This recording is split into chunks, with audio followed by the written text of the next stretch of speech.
Quantitatively और qualitatively दोनों कहीं ज्यादा पाकिस्तान से बेहतर है।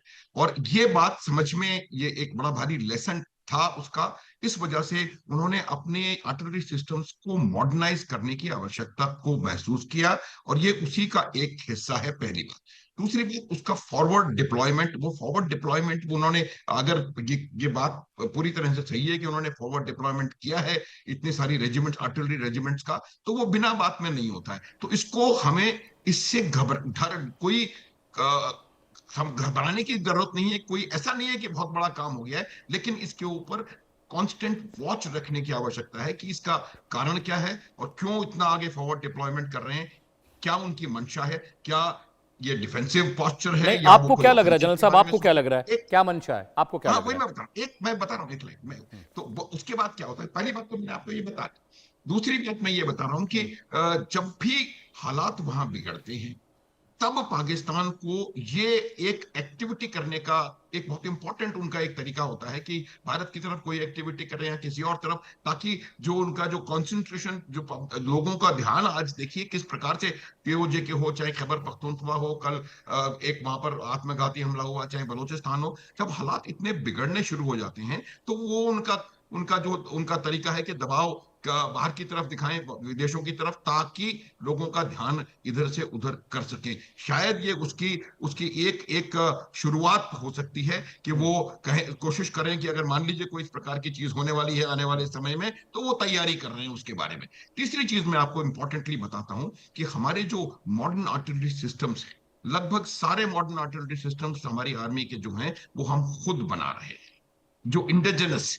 हमें किसी के ऊपर निर्भर नहीं है, ना लॉजिस्टिक्स के लिए हम निर्भर हैं, ना उसके एम्यूनिशन के लिए हम निर्भर हैं, ना उसके किसी प्रकार की किसी रिपेयर मेंटेनेंस और उसके स्पेयर्स के लिए हम किसी के ऊपर निर्भर हैं। ये एक बहुत बड़ी चीज होती है। चौथी चीज जो मैं आपको बताना चाहता हूं कि जो युद्ध होते हैं वो सिर्फ आर्टिलरी गन्स से या सिर्फ पावर, फायर पावर, एक चीज से न तो जीते जाते हैं, ना वो निर्णायक होते हैं। उसमें पूरा एक ओवरऑल कैनवस होता है, और अगर आप उस ओवरऑल कैनवस को कंपेयर करेंगे, तो आपको बराबर नजर आएगा कि जी, कहां अंतर है और किस प्रकार से कहां पर क्या क्या हो रहा है। Alright sir. एक बात मैं, और लास्ट लाइन प्लीज, कि चाइनीज इक्विपमेंट की एब्सोल्युटली जो जो फेलियर जैसी चीज नजर आई थी, जिसके कारण चाइना ने एक पेड आर्टिकल भी कई लीडिंग वेस्टर्न पेपर्स में डलवाया था, जिसको कि देवर फोर्स टू विथड्रॉ, वो भी कहीं ना कहीं मुझे लगता है नजर आ रहा है।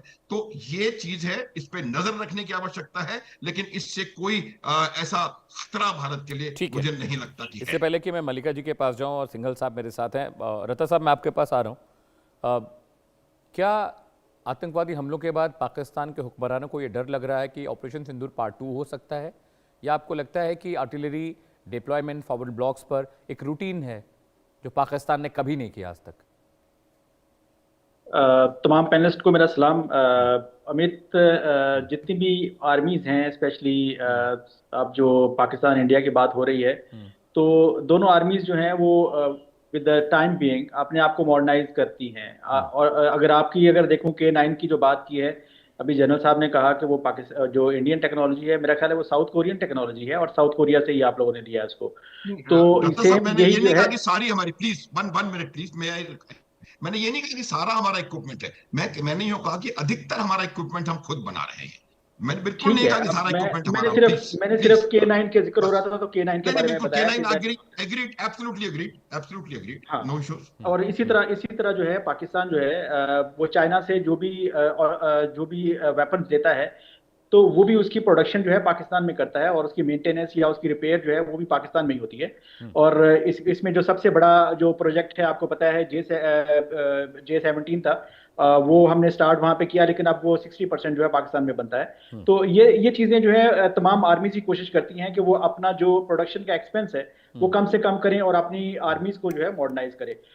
सिमिलरली आप लोगों ने ये जो प्रोग्राम है अपनी ऑल्टरली जो है उसको मॉडर्नाइज करना 2015-16 में मेरे ख्याल में स्टार्ट किया। अभी तक आप जो है वो 200 या 250 जो है वो बना चुके हैं, और आप अपनी जो आर्मी है उसके हवाले कर चुके हैं।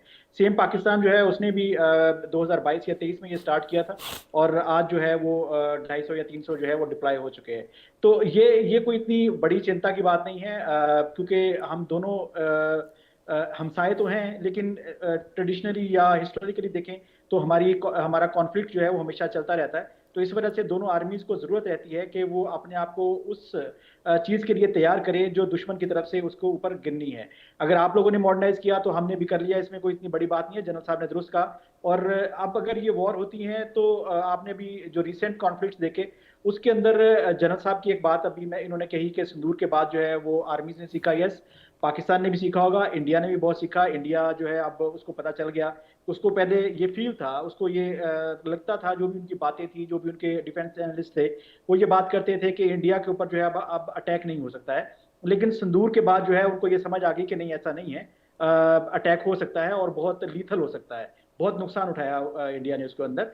अब इंडिया ने उसको उसको काउंटर करने के लिए आप देखिए कि उसने क्या किया। उसने अपना S-400 जो है उसको फोकस किया है, उसकी जो कैपेबिलिटीज हैं, उसकी जो बैटरीज हैं वो इनहेंस कर रहा है उसको, और इसके अलावा भी वो सिस्टम जो है डिप्लॉय कर रहा है।